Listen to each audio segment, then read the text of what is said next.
ஆந்திராவில் மீண்டும் ஆட்சியை கைப்பற்றியிருக்கும் சந்திரபாபு நாயுடு பீகாரில் எந்த கூட்டணியில் இருந்தாலும் தனது அரசியல் வலிமையை பறைசாற்றும் நிதிஷ்குமார் ஆகிய இருவரும் மத்தியில் அமையவுள்ள பாரதிய ஜனதா அரசுக்கு மிக முக்கியமான கூட்டணி தலைவர்களாக உருவெடுத்துள்ளனர். அரசியல் ரீதியாக இந்த இருவரின் எழுச்சி எப்படி சாத்தியமானது என்பதை அரசுகிறது இந்த சிறப்பு தொகுப்பு.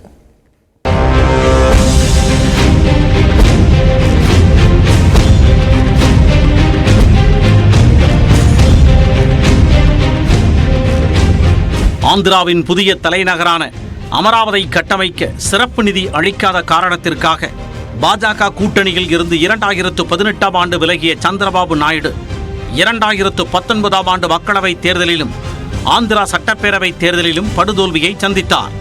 ஆந்திராவின் முதலமைச்சராக பதவியேற்ற ஜெகன்மோகன் சந்திரபாபு நாயுடுவுக்கு அரசியல் ரீதியாக நெருக்கடி அளித்தது மட்டுமன்றி சட்டப்பேரவையிலும் சவால் விடும் வகையில் பலமுறை பேசினார். జగన్మోహన్ రెడ్డి అనే వ్యక్తి మాట్లాడినంటే నీకు దమ్ము ధైర్యము నిజాయితీ సిగ్గు ఏమన్నా ఉంటే చూపించమని అడుగుతా ఉన్నా. இந்த சூழலில்தான் கடந்த ஆண்டு செப்டம்பர் மாதம் 371 கோடி ரூபாய் ஊழல் புகாரில் ஜெகன்மோகன் தலைமையிலான ஆந்திர அரசு தொடர்ந்த வழக்கில் சந்திரபாபு நாயுடு சிறையில் அடைக்கப்பட்டார்.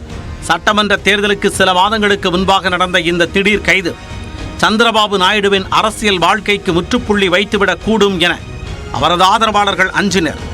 ஆனால் பாரதிய ஜனதா தலைமையிலான மத்திய அரசுடன் மீண்டும் நட்பை புதுப்பித்துக் கொண்ட சந்திரபாபு நாயுடுவுக்கு 2023ஆம் ஆண்டு நவம்பரில் இடைக்கால பெயில் கிடைத்தது. இதன் பின்னர் மக்களவைத் தேர்தலில் பாரதிய ஜனதாவுடன் கூட்டணி அமைத்த சந்திரபாபு நாயுடு பவன் கல்யாண் தலைமையிலான ஜனசேனா கட்சியையும் கூட்டணியில் இணைத்துக் கொண்டார். 1999ஆம் ஆண்டு வாஜ்பாய் தலைமையிலான மத்திய அரசுக்கு வெளியில் இருந்து ஆதரவு தெரிவித்த சந்திரபாபு நாயுடு கிங் மேக்கர் என அறியப்பட்டார். தற்பொழுது பாரதிய ஜனதா தலைமையிலான தேசிய ஜனநாயக கூட்டணியில் 16 எம்பிக்களுடன் இரண்டாவது பெரிய கட்சியாக திகழும் சந்திரபாபு நாயுடு பெரும்பான்மை பலத்தை பெறாத பாரதிய ஜனதா மீண்டும் ஆட்சி அமைக்க ஆதரவு கரம் நீட்டியுள்ளார்.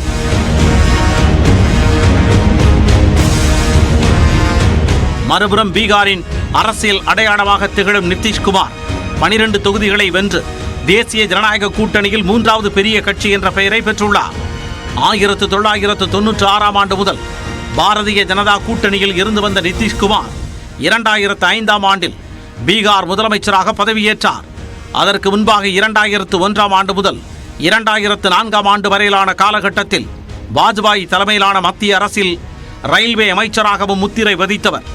2013ஆம் ஆண்டு பாரதிய ஜனதா கட்சியின் வேட்பாளராக மோடி அறிவிக்கப்பட்டதை எதிர்த்து கூட்டணியை முறித்துக் கொண்ட நிதிஷ் தனது அரசியல் எதிரியான லாலு பிரசாத்துடன் கைகோர்த்ததுடன் காங்கிரஸையும் இணைத்து மகா கூட்டணியை அமைத்தார்.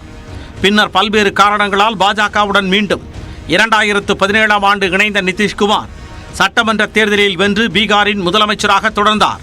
இடையில் மீண்டும் ராஷ்டிரிய ஜனதா தளம் காங்கிரஸ் கூட்டணி அமைத்த நிதிஷ் திடீரென பாஜக ஆதரவுடன் தனது ஆட்சியை தொடர்ந்து வருகிறார்.